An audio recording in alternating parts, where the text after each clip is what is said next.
Hello guys, अभी 7:02 हो रहे हैं और मैं सुबह से कुछ भी नहीं पढ़ा हूँ और मैं चाहता हूँ कि 3 घंटा अभी से स्टडी करूँ, यानी कि 10 बजे तक कम से कम। तो चलिए, सबसे पहले आज हम रूटीन बना लेते हैं। मेरा रूटीन बन चुका है और पेपर 1 से आज लेक्चर लेने वाला हूँ टीचिंग एप्टीट्यूड का, और टोटल 2 लेक्चर लेने वाला हूँ। ज़्यादा देर का नहीं है, 15-18 मिनट का है। और पेपर 2 से आज एक उपन्यास पढ़ूंगा, देवरानी जेठानी की कहानी। और हिंदी साहित्य इतिहास लेखन जो कल हमने पढ़ा था, उसमें से ग्रंथकार का जो है आज रिवीजन करूंगा और फाइनली एक मॉक टेस्ट लगाऊंगा। तो ये देख सकते हैं आप, कुमार भरत सर, इन्हीं से आज मैं टीचिंग एप्टीट्यूड का लेक्चर्स लूंगा। ये गाइस, शुरू करते हैं। और अगर आप भी नेट की तैयारी कर रहे हैं तो मेरे चैनल को सब्सक्राइब कर लीजिएगा। हम सभी मिलकर जो इस एग्जाम्स की नैया को पार लगाते हैं। अभी हमने पढ़ा देवरानी जेठानी की कहानी उपन्यास, जिनके लेखक हैं पंडित गौरीदत्त शर्मा। बहुत ही बेहतरीन उपन्यास। इस उपन्यास में स्त्री को जो है प्रधान के रूप में दिखाया गया है और इसमें बताया गया है कि एक अनपढ़ स्त्री और पढ़ी लिखी स्त्री के जो सोच है वो कितना अंतर हो जाता है। इसमें एक लाला सरोसुख करके एक बनिया है, मेरठ का बनिया, और उनके 2 पुत्र होते हैं। बड़े पुत्र का नाम होता है दौलत राम और छोटे पुत्र का नाम होता है छोटे लाल। और दौलत राम जो बड़े पुत्र हैं, उनकी पत्नी की जो नाम होता है वो ज्ञानो, और लेकिन वो ज्ञान जो है उसके पास नहीं है ना? यानी कि अनपढ़ स्त्री है। और जो छोटा लड़का है छोटे लाल, वो एक रेलवे में जॉब करता है और उनकी पत्नी का नाम है आनंदी, जो एक पढ़ी लिखी समझदार औरत है ना? तो इसमें मुख्य रूप से बाह्य आडंबर, सामाजिक कुरीतियाँ, है ना? और जो फिजूल खर्ची, इन सब चीज़ों को जो है दिखाया गया है। जादू टोना, है ना? समाज में जो अमूमन चलते रहती है, ये सब चीज़ों को दिखाया गया है। तो कहानी सॉरी इस जो उपन्यास का जो अंतिम होता है वो इस तरह से होता है कि घर का बंटवारा हो जाता है और दौलत राम जो बड़े बेटे हैं, उनके हिस्से में दुकान आता है, जो पहले से वो अपने पापा का सहयोगी रहा है।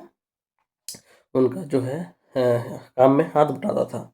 और छोटा बेटा के जो है हाथ में मकान आता है। लास्ट में जो है वो दौलत राम इनके मकान में भी आधा हिस्सा ले लेता है।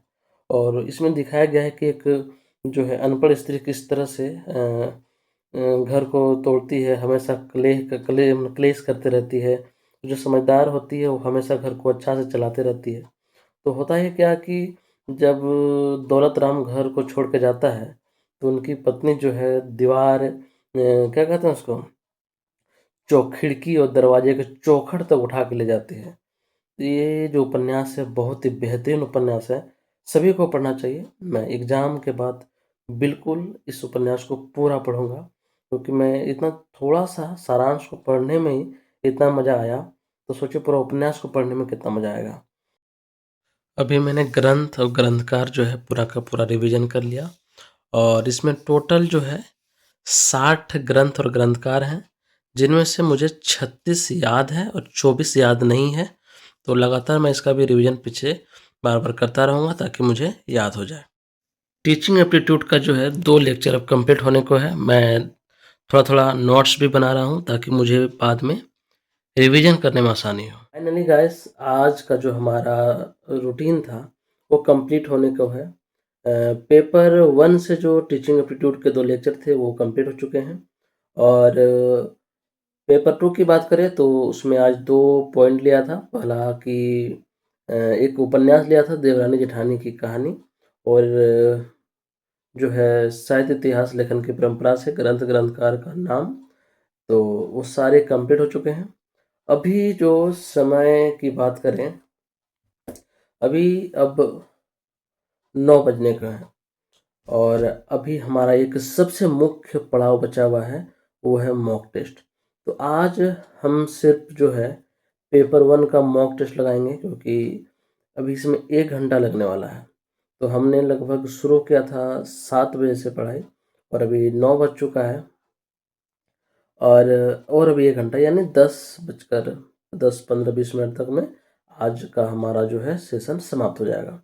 तो चलिए अब हम लोग सीधा मॉक टेस्ट लगाते हैं। तो फाइनली मेरा टेस्ट कंप्लीट हो चुका है। तो आज जो है मार्क्स कल से थोड़ा सा कम रह गया है, आप स्क्रीन पर देख सकते हैं। कटअप जो है 65 है और मेरा स्कोर जो है 64 है, यानी 1 नंबर से मैं कटअप को क्लियर नहीं कर पाया। और रैंक की बात करें तो 136 रैंक है 4720 बच्चों में। और एवरेज स्कोर की बात करें तो 31.93 और बेस्ट स्कोर की बात करें तो 88। परसेंटाइल की बात करें तो 97.14, एक्यूरेसी 64% और टोटल मैंने 50 के 50 प्रश्न अटैम्प्ट लिए थे और उनमें से 32 प्रश्न मेरे सही हैं और 18 प्रश्न मेरे गलत हो गए। और आप देख सकते हैं नीचे रैंक 136। तो कुल मिलाकर आज मैं 1 नंबर से जो है कटअप को क्लियर नहीं कर पाया, लेकिन खैर कोई बात नहीं, धीरे धीरे ही सुधार होगा और हम लोग जो है निरंतर प्रयास करते रहेंगे। एक न एक दिन हमारा भी मार्क्स अच्छा आएगा। तो चलिए दोस्तों, अब हम लोग मिलते हैं एक नए अध्याय के साथ। तब तक के लिए प्रणाम।